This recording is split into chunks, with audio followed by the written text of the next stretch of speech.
सबसे पहले खाद्य तेलों में आज हम सोयाबीन की ही बात करेंगे। सोयाबीन में बीते सत्र के अंदर हमने 6% की तेजी बनती हुई देखी थी।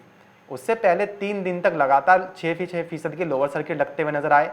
वहीं फिर कल के दिन यानी बुधवार को 6% की तेजी बनती हुई नजर आई और आज देख रहे हैं कि 6% की जो गिरावट है वो बनती हुई नजर आ रही है। दरअसल इसके पीछे बहुत सारे कारण हैं जो सोयाबीन की कीमतों में उठापटक का माहौल बनता हुआ नजर आ रहा है। वो आज हम सोयाबीन खाद्य तेलों में सिर्फ और सिर्फ सोयाबीन की सबसे बात करने जाएंगे।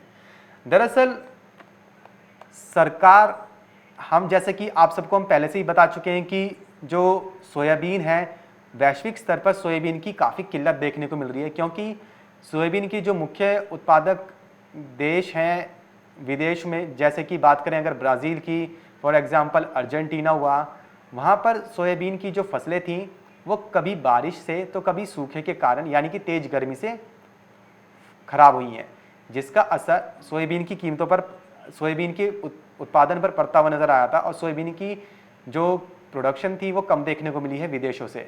और दूसरा बात करें भारत की, तो भारत में सोयाबीन के जो किसान थे उनकी फसलों को लगातार बारिश से नुकसान हो रहा था, जिसकी वजह से किसानों के पास बुआई के लिए सोयाबीन का बीज बचा ही नहीं, और जो बीज बचा है, जो फसल बची थी वो दागी थी, उसकी बुआई की नहीं जा सकती थी। सरकार के पास भी सोयाबीन की जो बीज थे वो नहीं थे, जिसकी वजह से भारत के अंदर भारी मात्रा में सोयाबीन के बीजों की किल्लत देखने को मिली। और दूसरा, बायोडीजल फ्यूल पर भी ध्यान दिया जा रहा है कई देशों में, जिसकी वजह से जो उपलब्ध सोयाबीन है उसमें से भी और ज़्यादा सोयाबीन की जो खपत है वो हो जाती है।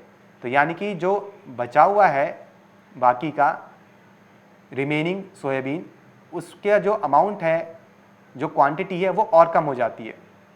तो ऐसे में सोयाबीन की कीमतें लाजमी है कि तेज़ी की तरफ जाएं, और वो हमने जाते हुए भी देखी। इसका असर सोयाबीन की कीमतों पर इतना पड़ा कि एमएसपी से 3-3, 4-4 गुना तक किसानों को भाव मिलते हुए नजर आए। किसी 10,000, 11,000, 12,000 तक भी जो सोयाबीन का भाव था वो जाता हुआ नजर आया था। सोयाबीन का जो भाव था तेजी में ऊपर में सबसे ज़्यादा 11,000 तक ऑन एन एवरेज देखने को मिला था। कोई कोई था जिसको 12,000 तक भी मिल गया था, लेकिन एक आधी होगा, ज़्यादातर 11,000 तक ही सिमट के रह गए थे। लेकिन एमएसपी से काफ़ी अच्छा भाव मिलता हुआ नजर आया था, ये किसानों को भी पता है और किसानों को मिला भी था। लेकिन किसान चाह रहे थे कि सोयाबीन की ज़्यादा बुआई करें, जो कि हो नहीं पाई। अब दूसरा, जब दाम बढ़ गए तो जो पोल्ट्री इंडस्ट्री है वो खतरे में आ गई। पोल्ट्री इंडस्ट्री का कहना था कि वो पशु चारा इतना महंगा हो रहा है, उनकी लागत इतनी बढ़ जाएगी तो वो कैसे अपना बिजनेस रन कर पाएगी, कैसे अपना व्यवसाय चला पाएंगी। तो उन्होंने सरकार को लगातार पत्र लिखा कि आयात किया जाए सोया मील का। अब सरकार ने उनकी बात सुन ली। कुछ दिन पहले सरकार की तरफ से ये बयान आया कि सरकार जो है 15 लाख टन सोया मील का आयात करेगी।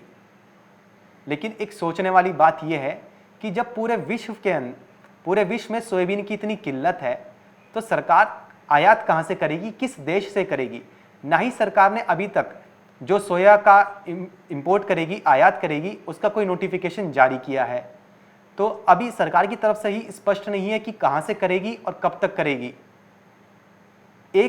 सिर्फ और सिर्फ इस खबर की वजह से, या फिर इसको कह लें कि एक अफवाह की वजह से सोयाबीन की कीमतें इतनी गिरती हुई नजर आ गई। आपको बता दें कि अगर सरकार पड़ोसी देशों से भी सोया मील का आयात करने पर विचार कर रही है, तो आपको बता देता हूं कि पड़ोसी देश खुद भारत से आयात करते हैं।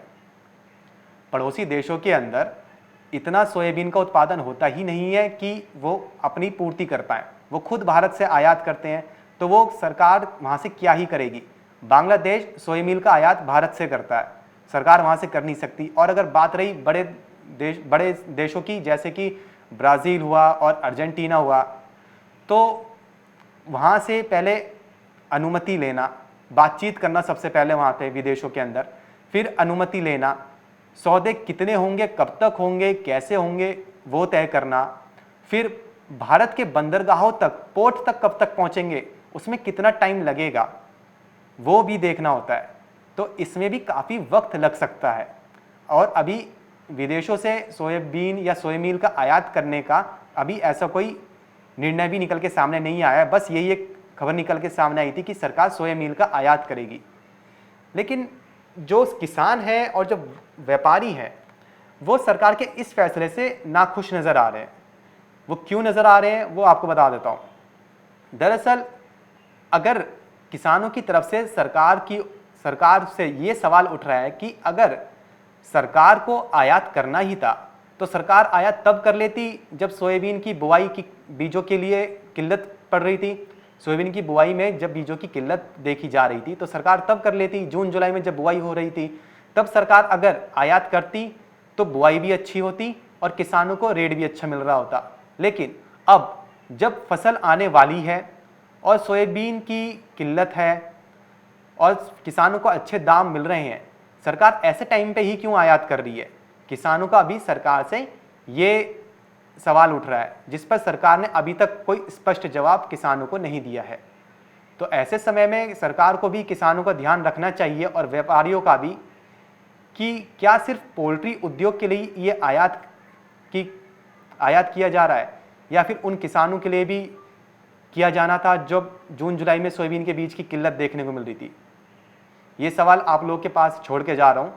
कमेंट में ज़रूर लिख के बताइएगा कि आप लोग का सोयाबीन की जो इंपोर्ट की जा रही है तब क्यों नहीं हुआ था जून जुलाई में जब बुआई की जा रही थी, इस पर आपका क्या विचार है। तो फिलहाल बाजार की चाल में बस इतना ही, कहीं जाएगा नहीं क्योंकि खबरों का सिलसिला लगातार यूं ही बना रहेगा मार्केट एमसीवी पर।